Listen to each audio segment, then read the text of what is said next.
On va finir la semaine avec une question d'un auditeur anonyme qui nous a envoyé sa question par mail.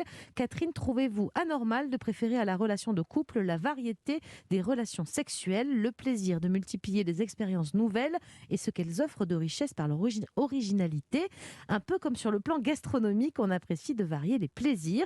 Alors Catherine, est-ce qu'on peut comparer nos relations sexuelles à la gastronomie? Mais vous l'avez déjà fait, je crois, dans cette émission. Parfois, vous parlez de nourriture. Oui, alors voilà. encore une fois, ce n'est pas du tout la même chose, évidemment, mais c'est une façon parfois d'illustrer les choses. Là, je pense qu'il n'est question que d'illustration, enfin j'ose l'espérer.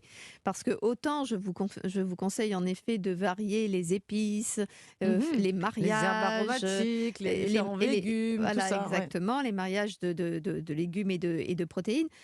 Autant dans la sexualité, on n'est pas toujours obligé, au nom de la gastronomie, de faire ces mêmes mariages et ces mêmes variétés au quotidien. Maintenant, est-ce que c'est anormal? Ça ne me regarde pas. Comme vous le savez, je ne trouve rien d'anormal dans la mesure où c'est le respect de soi et de ses élans.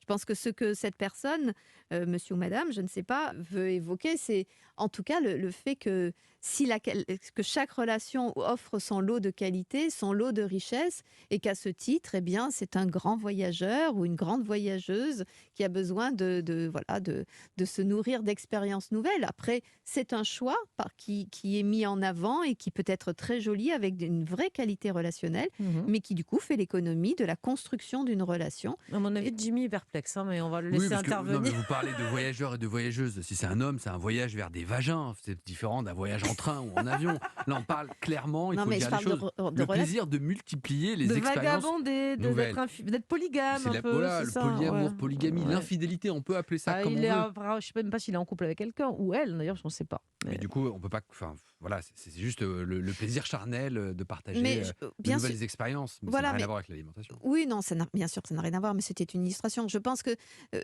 bien sûr qu'on peut se dire que c'est assez pauvre parce que c'est simplement pour la sexualité, mais pas sûr. Peut-être que cette personne aime une qualité de relation, même si elle est sans lendemain dans la construction.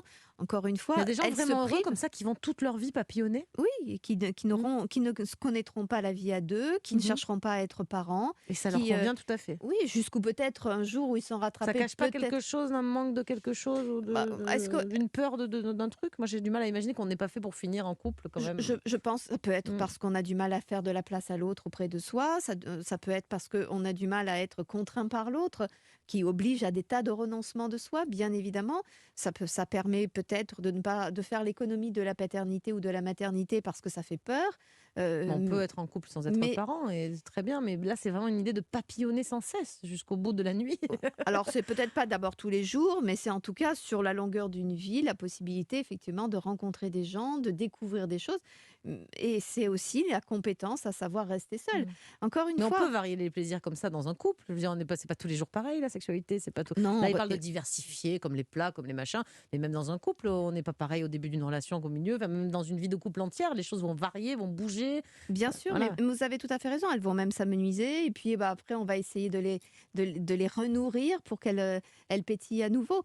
En fait, il y a toujours des choses qui sont simples dans la relation, parce que la majorité d'entre nous se mettent en couple, construisent une vie, et donc du coup, on est dans la sécurité de ces liens, et ce qui va être compliqué, c'est de pouvoir faire de la nouveauté dans la sécurité de ces liens, et de voir qu'on n'est pas obligé d'être toujours créatif. Et à l'inverse, il y a des gens qui ne vont pas investir là-dedans et qui vont faire avec justement une vie assez solitaire et de partage ponctuel. Là, je ne sais pas si c'est quelqu'un qui consomme tous les jours, mais dire de partage ponctuel.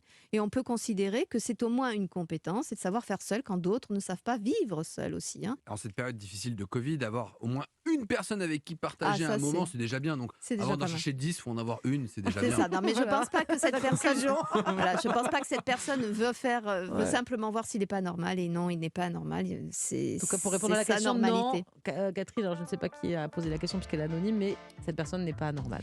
C'est sa vie, et évidemment, comme vous le disiez tous les deux, on peut s'interroger sur le pourquoi du comment, mais si cette personne est bien, eh bien qu'elle soit bien et qu'elle se réjouisse de ses plaisirs gastronomiques et autres. D'accord, voilà, exactement. Merci beaucoup Catherine pour tous vos précieux conseils.